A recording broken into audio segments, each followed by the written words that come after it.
কোনো মতাদর্শ দিয়ে একটা শিক্ষিত জাতি গঠিত হতে পারে, কিন্তু সেই জাতি কোনোদিনও আদর্শ জাতিতে পরিণত হতে পারে না। কাজে এই কোরআনের কাছে ফিরে আসতে হবে।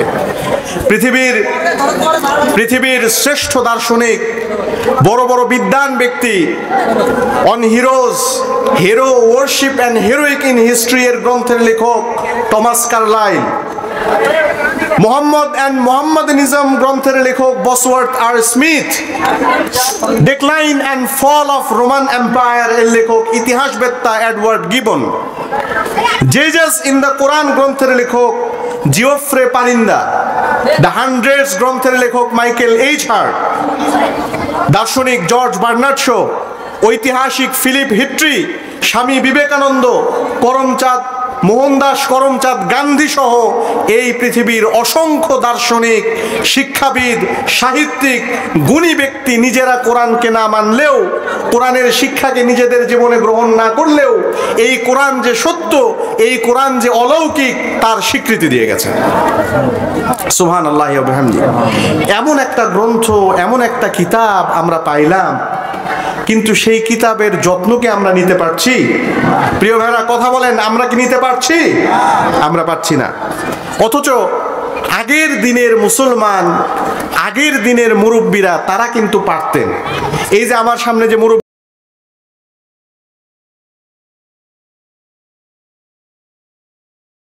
মুসলমান হয়েছিলেন, সাহাবী ছিলেন, উনি আল্লাহর কিতাবকে বুকে জড়ায় নিয়ে বলতেন কালামু রব্বি কিতাবু রব্বি, যেটা আল্লাহর কালাম, আল্লাহর কিতাব। This is the book of the almighty, this is the book of the almighty revealed to guide the people until the কিয়ামা, দ্য ডুমসডে। কিয়ামত পর্যন্ত এটাই মানুষের জন্য আদর্শ। এই কোরআন লিখতেন একজন সাহাবী, নাম হলো উবাই ইবনে কাব। আল্লাহ রাসূল সাল্লাল্লাহু আলাইহি ওয়াসাল্লামের কাছে উবাই ইবনে কাব একদিন আসছে, এসে আল্লাহ রাসূলের কাছে বসেছেন। আল্লাহ রাসূল বললেন যে উবাই, তুমি একটু কোরআন তেলাওয়াত করো তো, তুমি একটু কোরআন শোনাও তো। উবাই ইবনে কাব বললেন যে ইয়া রাসূলুল্লাহ, আপনি হলেন রাসূল, আমি হলাম আপনার উম্মাত, আপনার সাহাবী, আমি আপনার সামনে কোরআন শোনাবো, এটা একটু বেমানান হয়ে যায় না? কথা বলেন, বেমানান হয় কিনা? শিক্ষক যদি ছাত্রের কাছে পড়া শুনতে চায়, এটা কি ভালো লাগবে? আদব দেখায়? আল্লাহ রাসূল বললেন যে না উবাই, আল্লাহ আমাকে তোমার কাছে কোরআন শুনতে বলেছেন। সুবহানাল্লাহ বলবেন না? সুবহানাল্লাহ। তো উবাই ইবনে কাব আশ্চর্য হয়ে গেলেন যে ইয়া রাসূলুল্লাহ, আল্লাহ আরশে আমার নাম বলেছেন? আল্লাহ রাসূল বললেন যে হ্যাঁ উবাই, আল্লাহ আরশে নিজের মুখে তোমার কথা বলেছেন যে ইয়া রাসূলুল্লাহ, এই রমজান মাসে আপনি উবাই ইবনে কাবের কাছ থেকে গোটা কোরআন শুনেন। সুবহানাল্লাহ। আমার বন্ধুগণ, বিখ্যাত সাহাবী আব্দুল্লাহ ইবনে মাসউদ রাদিয়াল্লাহু আনহু, উনি কোরআন ভালো জানতেন, ভালো কোরআন পড়তে পারতেন। আল্লাহর হাবিব সাল্লাল্লাহু আলাইহি ওয়াসাল্লাম ইবনে মাসউদকে ডেকে বললেন, মাসউদ, তুমি একটু আমাকে কোরআন তেলাওয়াত করে শোনাও, আমি তোমার কণ্ঠে কোরআন শুনতে চাই। ইবনে মাসউদ বলেন, ইয়া রাসূলুল্লাহ, আপনি হলেন রাসূল, আপনি হাবিবুল্লাহ, আপনার কাছে আল্লাহ রাব্বুল আলামিন কিতাব নাজিল করেছেন, কোরআন নাজিল করেছেন। ওগো নবী, আপনার সামনে আমি আপনার সাহাবী কেমনে কোরআন তেলাওয়াত করে শোনাই? আল্লাহ রাসূল বললেন, মাসউদ, তুমি একটু শোনাও, তুমি পড়ো, আমি তোমাকে অনুরোধ করে বলি মাসউদ তুমি কোরআন পড়ো, আমি একটু শুনি। ইবনে মাসউদ কোরআন তেলাওয়াত শুরু করলেন। কোরআন তেলাওয়াত করতে করতে যখন সূরা নিসার 41 নম্বর আয়াতে চলে গেলেন, আল্লাহর হাবিব মনোযোগ দিয়ে শুনছেন। ইবনে মাসউদ যখন পড়লেন, ফাকাইফা ইযা জিনা মিন কুল্লি উম্মাতিন বিশাহীদ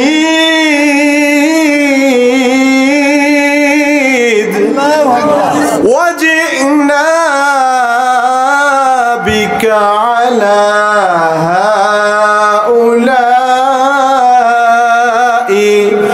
শাহীদা।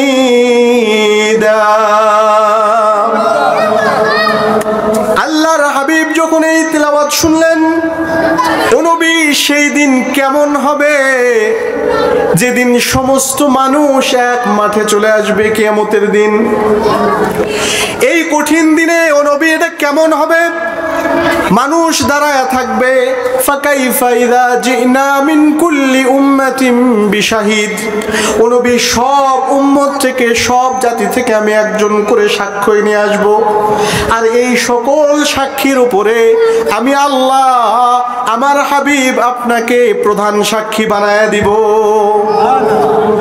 তাহলে বলেন, কিয়ামতের দিন কঠিন সময়, সূর্য মানুষের মাথার কাছে চলে আসছে, ঘামে মানুষের নাক পর্যন্ত ঘাম, ঘামের পানি, মানুষের নাক নিঃশ্বাস নিতে পারছে না। আল্লাহর হাবিব বলেন, মা লা ইউতিকুনা ওয়া লা ইয়াহতামিলুন। এমন কঠিন অবস্থা, মানুষ এটাকে সহ্যও করতে পারবে না, আবার এখান থেকে পালায়া চলে যাবে সেই উপায়ও নাই। এরকম কঠিন সময়ে আল্লাহ রাব্বুল আলামিন ডাক দিয়ে বলবেন, আইনাল মুতাহাব্বিনা বিজালালি। আল্লাহ বলবেন, আইনাল মুতাহাব্বিনা বিজালালি। ও আমার প্রিয় বান্দারা, তোমরা কোথায়? আল ইয়াউমা আযিল্লুহুম ফি যিল্লি, আল ইয়াউমা আযিল্লুহুম ফি যিল্লি ইয়াউমা লা যিল্লা ইল্লা যিল্লুহু। আমার বান্দারা কোথায়? আমার প্রিয় বান্দারা, যারা কোরআন প্রেমী বান্দা, তারা কোথায়? তারা আসো, আমি আজকে আমার আরশের নিচে তাদেরকে ছায়া দিব। এই দিনটা কত কঠিন।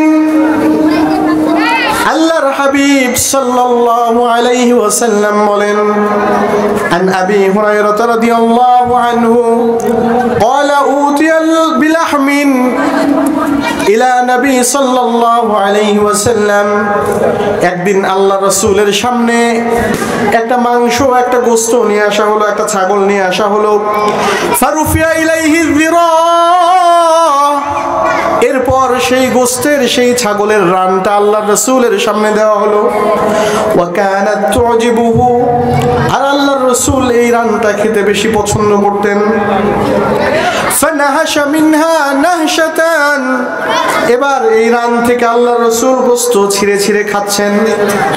তারপরে বলেন, আনা সাইয়্যিদুন নাস ইয়াউমাল কিয়ামাহ।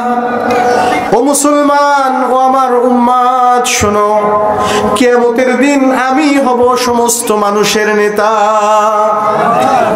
I will be the supreme leader of the human being. সেই দিন সব মানুষের নেতা হবেন কে? নেতা হবেন কে? আমাদের নবী। নবী বলেন, আনা সাইয়্যিদুল কওম। পুরো জাতির আমি হব নেতা। সেই দিনটা কেমন? ওয়াহাল তাদু, সাউন্ড একটু কমায় দেন।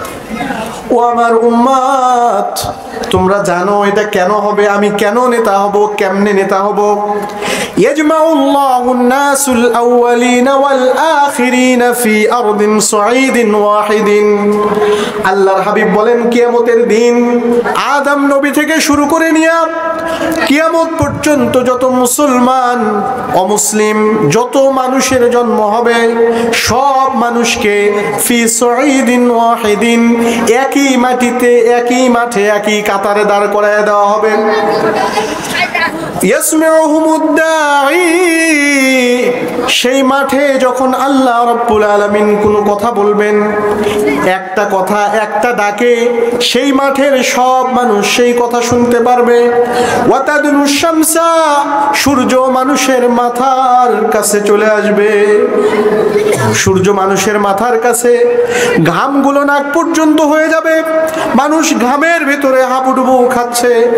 এরকম কঠিন সময় আল্লাহর হাবিব বলেন ফায়াবলুগুন নাসা মিনাল গাম্মি ওয়াল কারাব, ও আমার উম্মত শোনো, মানুষ এমন কষ্টের ভিতরে চলে যাবে, এত দুশ্চিন্তার ভিতরে চলে যাবে, মা লা ইউতিকুনা ওয়ালা ইয়াহতামিলুন, তারা কোনোভাবেই এটাকে সহ্য করতে পারবে না, আর কোনোভাবে এখান থেকে পালায়াও যেতে পারবে না। এত কষ্ট। সবাই চিন্তা করবে জান্নাত হোক জাহান্নাম হোক, যা হয় হোক, আগে হিসাবটা শুরু হোক। এত কঠিন দিন, মানুষ হিসাব শুরু করার জন্য আফসোস করবে যে আল্লাহ তাড়াতাড়ি হিসাব নেন, এই যে কষ্ট এইটা আর সহ্য করতে পারি না। আল্লাহর হাবিব বলেন ফায়াকুলুন নাস, মানুষেরা একজন আরেকজনকে বলা বলি করবে, আলা তাদরুনা মা ক্বাদ বালাগাকুম, ও মানুষেরা তোমরা কি দেখো না আমরা আজকে কি অবস্থার মধ্যে আছি? আলা তানজুরুন, ও মানুষ তোমরা কি দেখো না আমরা কি অবস্থায় আছি? আমাদের পালানোর যাওয়ার কোনো রাস্তা নাই। ইয়াশফা লাকুম ইলা রাব্বিকুম, চলো আমরা এমন একজন মানুষের কাছে যাই যে একটু এই কঠিন দিনে আমাদের জন্য সুপারিশ করতে পারে। ফায়াকুলু বাদুন নাস আলাইকুম বিআদম, এবার কিছু মানুষ বলবে চলো আমরা আদম নবীর কাছে যাই, তাকে দিয়ে আল্লাহর কাছে হিসাব শুরুর জন্য সুপারিশ করি। মানুষ আদম আলাইহিস সালামের কাছে যাবে এন্ড বলবে এবং বলবে the request to him যে ও নবী আপনি একটু আল্লাহর কাছে রিকমেন্ড করেন যে আমাদের হিসাবটা যেন শুরু হয়ে যায়, এই কষ্ট আমরা নিতে পারি না। ফায়াতুনা আদম, তারা আদম আলাইহিস সালামের কাছে আসবে। ফায়াকুলুনা লাহু আনতা আবুল বাশার খলাকাকা আল্লাহু বিয়াদিহি ওয়া নুফিখা ফীহি মিন রূহি, আনতা আবুল বাশার, ওগো নবী আদম আপনি তো এই মানুষগুলোর সব মানুষের পিতা, আল্লাহ নিজে হাতে বড় মহব্বত করে আপনারে বানাইছে, আল্লাহ নিজের হাতে আপনার রূহটা আপনার ভিতরে ঢুকিয়ে দিছে। ওয়া আমারাল মালাইকাতা ফাসাজাদু লাহ, ও নবী আদম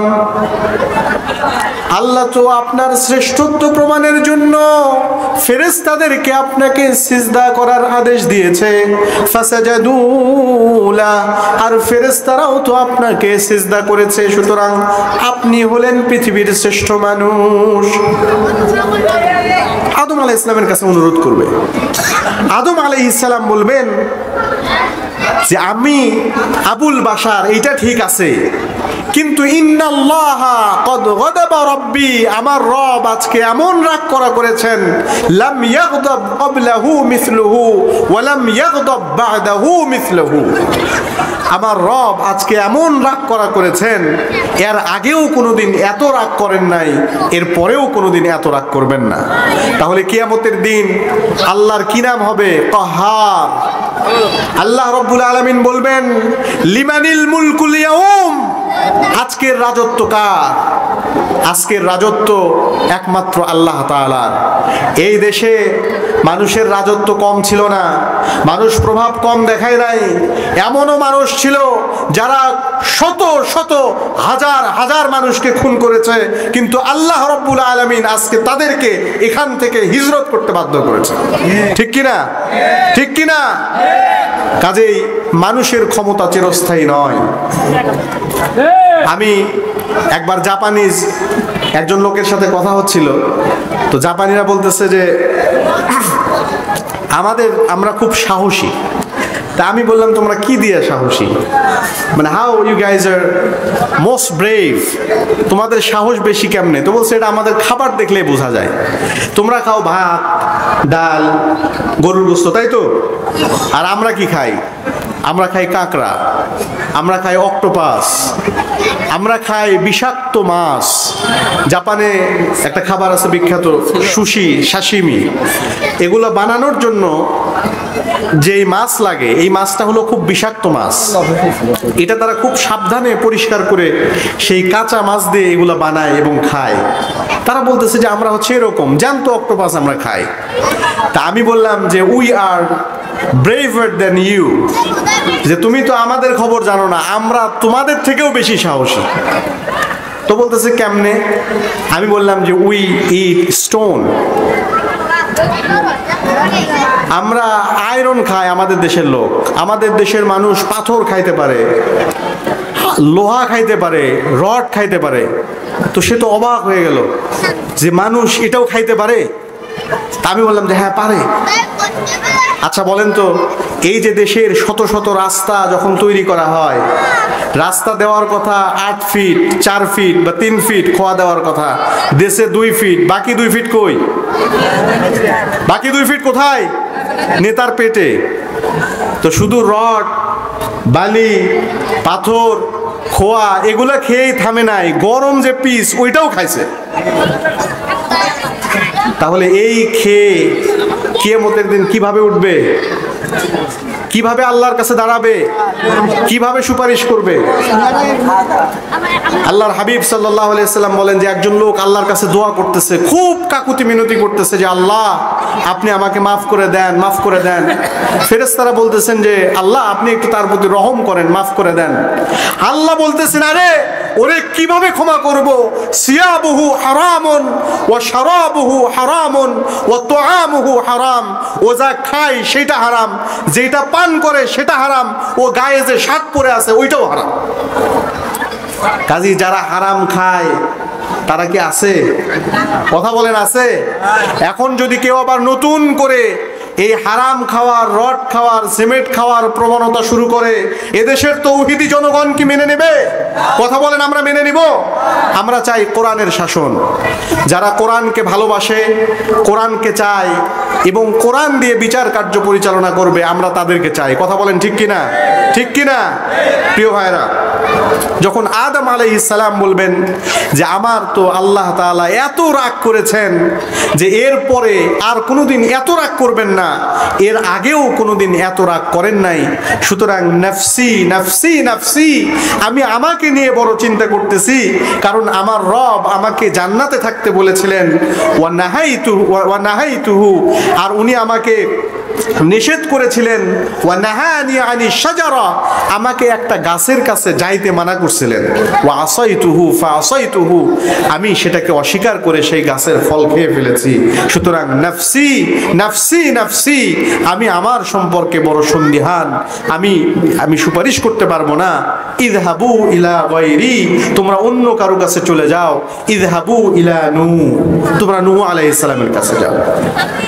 তাহলে প্রথম আদম আলাইহিস সালাম ছিলেন, তিনি সুপারিশ করলেন না, নূহ নবীর কাছে পাঠিয়ে দিলেন, পরের টেবিলে চলে গেল।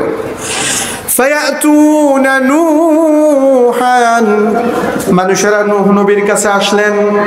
ফায়াকুলুন, এবং নূহ নবীর কাছে এসে বলেন, ইয়া নূহ ইন্নাকা আনতা আউয়ালুর রুসুল ইলা আহলিল আরদ, ও নবী আপনি এই পৃথিবীর প্রথম রাসূল, আপনাকে আল্লাহ তাআলা প্রথম পূর্ণাঙ্গ শরিয়া দিয়েছেন, আপনি প্রথম রাসূল।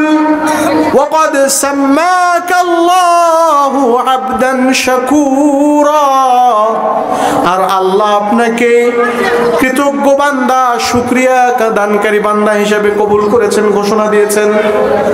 তাহলে বোঝা গেল নূহ আলাইহিস সালাম প্রথম নবী ছিলেন, আর আল্লাহ তাকে কি বলেছেন? আবদান শাকুরা, নূহ বড় কৃতজ্ঞ বান্দা। কেন? কারণ নূহ আলাইহিস সালাম প্রতিদিন সকালে এবং সন্ধ্যায় আল্লাহর কাছে দোয়া করে বলতেন যে ওগো আমার রব, তুমি আমাকে সারা দিনে যা দিয়েছো, রাতে যা দিবে, এই সব কিছুর জন্য আমি তোমার উপরে খুশি, আমি তোমার উপরে কৃতজ্ঞ, তোমার শুকর ইয়া রব। সকালে সন্ধ্যায় আল্লাহর শুকরিয়া আদায় করতেন। নূহ শব্দের শাব্দিক অর্থ হলো কান্না, কান্নাকাটি করা, ক্রাই। তাহলে ওনার মূল নাম কি ছিল? নাম ছিল আব্দুল শাকুর, আব্দুল গফফার, আব্দুল আলা, এরকম নাম ছিল। কিন্তু নাম হয়েছে কি? কি নামে পরিচিতি পাইছে বলেন? নূহ আলাইহিস সালাম। নূহ কেন? নূহ আলাইহিস সালাতু ওয়াস সালাম একদিন রাস্তা দিয়ে যাচ্ছেন, তো সেই রাস্তায় একটা কুকুর ময়লা আবর্জনার মধ্যে, ড্রেনের মধ্যে থেকে উঠে আসছে। এখন সেই কুকুর যদি আমাদের পাশ দিয়ে হেঁটে যায়, আমরা কি তাকায় থাকি? খুশি হই? আমাদের বিরক্ত লাগে। তো নূহ আলাইহিস সালাম এটা দেখে একটু ঘৃণা ভরে বলেছেন যে ছি ছি ছি, এই যাও যাও যাও যাও। এই যে ছি ছি বলেছেন, তখন আল্লাহ বললেন যে নূহ, লাকাদ খলাকনাল ইনসানা ফি আহসানি তাকওয়িম, আমি মানুষকে বড় সুন্দর আকৃতি দিয়ে সৃষ্টি করেছি। জীবন শুধু এটার জন্য কান্নাকাটি করেছেন, যার কারণে তার নাম হয়েছে নূহ। কেউ কেউ বলেন নূহ আলাইহিস সালাম মানুষকে যখন দাওয়াত দিতেন, ইসলামের কথা বলতেন, তখন নূহ আলাইহিস সালাম ইসলামের দাওয়াত দেওয়ার পরে মানুষেরা যখন সেটা কবুল করতো না, উনি কষ্ট পাইতেন, কান্নাকাটি করতেন। এখান থেকে ওনার নাম হয়েছে নূহ। তবে উনি বান্দা হিসেবে 100 আল্লাহর কৃতজ্ঞ ছিলেন, যার কথা আল্লাহ তাআলা নিজেই বলেছেন আবদান শাকুরা, বড় কৃতজ্ঞ বান্দা। নূহ বড় কৃতজ্ঞ বান্দা। যখন মানুষেরা নূহ আলাইহিস সালামকে সুপারিশ করবে, নূহ আলাইহিস সালামকে বলবে ইশফা লানা ইলা রাব্বিক, ও নবী নূহ আপনি আমাদের জন্য আপনার রবের কাছে একটু সুপারিশ করেন, আমরা তো এটা সহ্য করতে পারি না। নূহ আলাইহিস সালাম বলবেন ওয়াকাদ গাদাবাল ইয়াওমা গাদাবান লাম ইয়াগদাব ক্বাবলাহু মিসলাহু ওয়া লাম ইয়াগদাব বা'দাহু মিসলা, আমার রব আজকে রূপ নিয়েছেন কাহার, আমার রব আজকে এমন রাগ করেছেন, এর আগেও কোনোদিন এত রাগ করেন নাই, এর পরেও কোনোদিন এত রাগ করবেন না। নফসি নফসি নফসি ওয়া ইন্নাহু ক্বাদ কানাত লি দাওয়াতুন দাউতুহা আলা কওমি। নূহ নবী বলবেন মানুষ শোনো, আমার রব আমাকে রাসূল হিসেবে পৃথিবীতে পাঠিয়েছেন, আমার দায়িত্ব ছিল মানুষকে দাওয়াত দিয়ে কোরআনের কথা বলে মানুষকে সেদিকে নিয়ে আসা, ইসলামের কথা বলে ইসলামের দিকে নিয়ে আসা। কিন্তু আমি দীর্ঘদিন দাওয়াত দেওয়ার পরে বিরক্ত হয়ে আল্লাহর কাছে দোয়া করেছিলাম রব্বি লা তাযার আলাল আরদি মিনাল কাফিরিনা দাইয়ারা, ওগো রব আপনি আমার এই উম্মতের, এই কওমের একজনকেও ছাড় দেবেন না, বরং আপনি এই কওম পুরোটাকেই ধ্বংস করে দেন। তাহলে নূহ আলাইহিস সালামের কাছে আল্লাহ ওহী দিছিলেন যে মানুষকে বুঝায়া জান্নাতে নিয়ে যাবা, কিন্তু মানুষ যখন বুঝলো না, উনি রাগ করে দোয়া করেছেন যে আল্লাহ ধ্বংস করে দেন। তখন আল্লাহ তাআলা বন্যা দিয়েছেন, পৃথিবীতে পানি চলে আসছে, শুধু নৌকায় যারা জীবিত ছিল তারাই বেঁচেছে। নূহ আলাইহিস সালামের নিজ সন্তান সেও বাঁচতে পারে নাই। নূহ নবী বলবেন নাফসি নাফসি নাফসি, যদি আমার রব আমাকে এটার হিসাব চান, আমি তো হিসাব দিতে পারবো না। ইযহাবু ইলা গায়রি, তোমরা আমার কাছে আসো না, তোমরা আমাকে বাদ দিয়া অন্য কারো কাছে যাও। ইযহাবু ইলা মূসা, তোমরা মূসা নবীর কাছে যাও। তাহলে ইব্রাহিম আলাইহিস সালামও সুপারিশ করলেন না, পাঠাই দিলেন কার কাছে? মুসা আলাইহিস সালামের কাছে। মানুষেরা মুসা নবীর কাছে গেল, যাওয়ার পরে বলল যে হে নবী, আপনি তো আল্লাহর সাথে কথা বলেছেন, আপনি আল্লাহর সাথে কথা বলেছেন, সেই মর্যাদা আল্লাহ তাআলা আপনাকে দিয়েছে, সুতরাং ইশফা লানা ইলা রাব্বিক, আপনি একটু আমাদের জন্য আল্লাহর কাছে সুপারিশ করেন। মুসা আলাইহিস সালাম বলবেন যে নাফসি নাফসি নাফসি, আরে আমি তো বড় বিপদে আছি, আমি একদিন চর মেরে একটা মানুষকে মেরে ফেলেছিলাম, যার মারার কথা আল্লাহ তাআলা আমাকে মারতে বলেন নাই, কিন্তু আমি মারার কারণে সেই লোকটা মারা গেছে, নিহত হয়েছে। আল্লাহ যদি আমার কাছে সেই হিসাব চান, আমি তো সেই হিসাব দিতে পারবো না। নাফসি নাফসি নাফসি, আমি পারলাম না। ইযহাবু ইলা গায়রি ইযহাবু ইলা ইব্রাহিম, যে আমি পারবো না, তোমরা কার কাছে যাও? ইব্রাহিম নবীর কাছে যাও। এবার মানুষেরা এসে ইব্রাহিম আলাইহিস সালাম কে বলবে, ইয়া ইব্রাহিম, ওগো নবী ইব্রাহিম, আনতা নবিয়্যুল্লাহ, আপনি তো আল্লাহর নবী, ও খলিলুহু মিন আহলিল আরদ, আর আপনি তো এই পৃথিবীতে আল্লাহর বন্ধু। ইশফা লানা ইলা রাব্বিক, আপনি তো আমাদের জন্য একটু সুপারিশ করতে পারেন। মা লা ইউতিকুনা ওয়া লা ইয়াহতামিলুন, এই যে কষ্ট, এটা তো আমরা সহ্য করতে পারি না। এবার ইব্রাহিম আলাইহিস সালাম বলবেন, নাফসি নাফসি নাফসি ওয়াকাদ কাযাবতু সালাসা কাযিবাত, আমি তো সুপারিশ করতে পারবো না, আমি আমার জীবনে 3টা অসত্য কথা বলে ফেলেছি। 3টা কথা বলেছিলেন নবীরা, আসলে মিথ্যা বলেন না, এটা মিথ্যা নয়, কিন্তু রূপক কথা বলেছিলেন। যেমন মুসা আলাইহিস সালামকে, ইব্রাহিম আলাইহিস সালামকে যখন তার লোকেরা বলল যে ইব্রাহিম চলো মেলায় যাই, তখন ইব্রাহিম নবী বললেন, ইন্নী সাকিম, আমি মেলায় যাব, আমি তো অসুস্থ। তো বলেন তো ইব্রাহিম আলাইহিস সালাম কি শারীরিকভাবে অসুস্থ ছিলেন?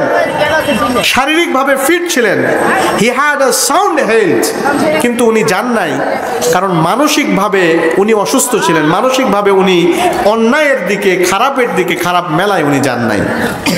দ্বিতীয়, যখন তারা আসলো, এসে দেখলো ইব্রাহিম আলাইহিস সালাতু ওয়াস সালাম সবগুলো মূর্তি ভেঙে ফেলেছেন, একটা ছাড়া, বড়টা ছাড়া। সেই বড়টার কাঁধে কুঠার রেখেছেন ইব্রাহিম আলাইহিস সালাম। লোকেরা এসে জিজ্ঞেস করলো, ইব্রাহিম এই মূর্তিগুলো কে ভেঙেছে?